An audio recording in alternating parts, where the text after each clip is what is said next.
ఆర్థిక వ్యవస్థలో డిఫ్లేషన్ అంటే ధరలు పడిపోతూ ఉన్నప్పుడు ఆ డిఫ్లేషన్ యొక్క కంటిన్యూషనే రెసెషన్ అని చెప్పవచ్చును. అంటే ధరలలో తగ్గుదల అనేది అలాగే కంటిన్యూ అవుతూ ఆర్థిక వ్యవస్థ సజావుగా నడవకపోవటమే రెసెషన్, దానినే మాంద్యం అని అనవచ్చును. సాధారణంగా నెగటివ్ గ్రోత్ రేటు ఉంటే దానిని మాంద్యం అని చెప్పవచ్చును. ఎకనామిక్స్లో అయితే సంవత్సరంలో 4 క్వార్టర్స్లో వరుసగా 2 క్వార్టర్స్లో కానీ జీడిపి గ్రాస్ డొమెస్టిక్ ప్రోడక్ట్లో వృద్ధి రేటు తగ్గితే దానిని మాంద్యం అని అంటారు. కాకపోతే ఎకానమీ రెసెషన్లోకి జారుకునే ముందు ఉత్పత్తిదారులు ఉన్న వస్తు సేవలకు అధిక ధరలను విక్రయించి లాభాలు పొందటానికి ప్రయత్నించటం, మరియు కన్జ్యూమర్స్ కూడా ఫ్యూచర్లో వస్తువులు దొరుకుతాయో లేదో అనే ఆలోచనతో వాటిని కొనుగోలు చేయటం వలన కొంత ఇన్ఫ్లేషన్ను మనం గమనించవచ్చు. కానీ ఇది తాత్కాలికం మాత్రమే. పెట్టుబడిదారీ ఆర్థిక వ్యవస్థలలో ఈ మాంద్యం అనేది సహజ లక్షణము అని కారల్ మార్క్స్ అంటాడు. రెసెషన్ యొక్క కంటిన్యూషనే డిప్రెషన్. అంటే రెసెషన్ 6 నెలలకు సంబంధించినది, అంటే షార్ట్ టర్మ్ కు సంబంధించినది అయితే డిప్రెషన్ అనేది 2 నుంచి 3 సంవత్సరాల వరకు దీర్ఘకాలానికి సంబంధించినదని చెప్పవచ్చును. ప్రపంచవ్యాప్తంగా 1929-30లో ఏర్పడిన ఆర్థిక మాంద్యము అతిపెద్ద ఆర్థిక మాంద్యం అని చెప్పొచ్చు. దాన్ని డిప్రెషన్ అని చెప్పాలి.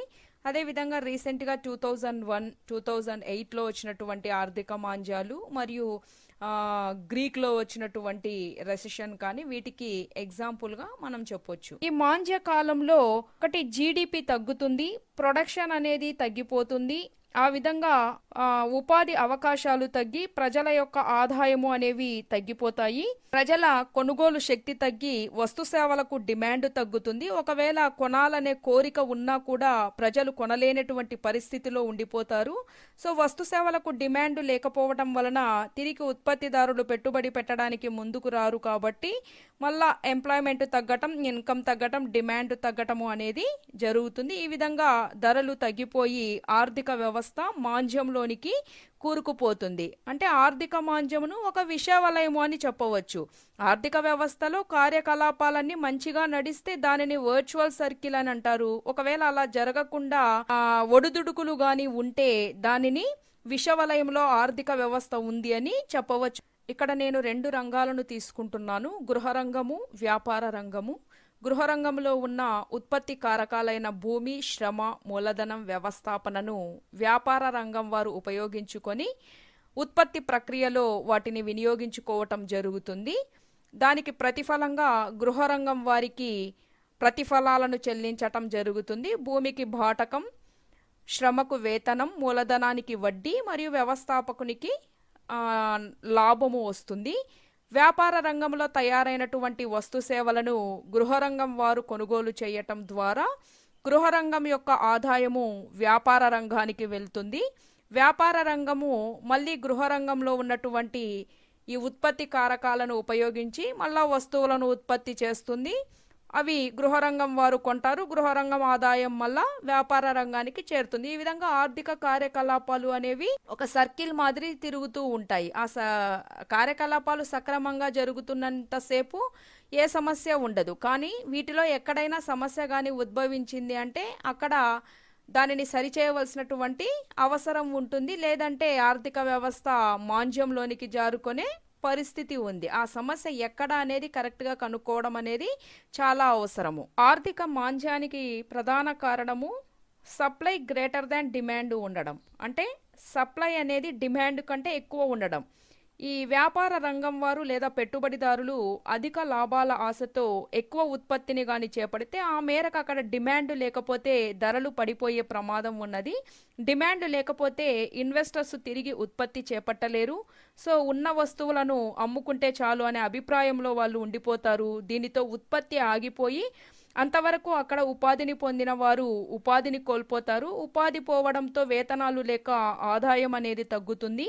ఆదాయం తగ్గితే ప్రజల యొక్క కొనుగోలు శక్తి తగ్గుతుంది. ఆ విధంగా వస్తు సేవలకు డిమాండ్ అనేది తగ్గిపోతుంది. వస్తు సేవల డిమాండ్ తగ్గినప్పుడు ధరలు తగ్గుతాయి. ఇది ఒక విషవలయం మాదిరి తిరుగుతూ ఉంటుంది.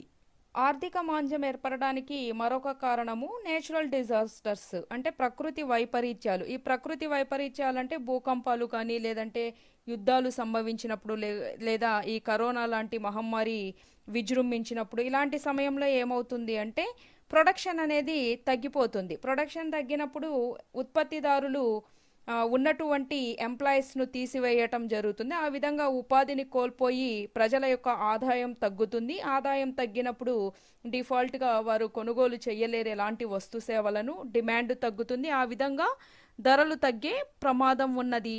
షేర్ మార్కెట్లో నష్టాలు కూడా ఈ మాంద్యానికి కారణమవుతున్నాయి. ఈ షేర్ మార్కెట్లో పెట్టుబడి పెట్టినటువంటి పెద్ద పెద్ద కంపెనీలకు కానీ నష్టాలు వస్తే వారు దాని నుంచి బయటపడడానికి ప్రొడక్షన్ను ఆపేయాల్సినటువంటి పరిస్థితి ఏర్పడుతుంది. ప్రొడక్షన్ ఆగిపోయినప్పుడు అక్కడ ఎంప్లాయ్మెంట్ తగ్గడము, ఇన్కమ్ తగ్గటము, ఆ విధంగా ప్రజల యొక్క కొనుగోలు శక్తి, డిమాండ్ తగ్గటం, ప్రైస్ తగ్గటం అనేది జరుగుతుంది.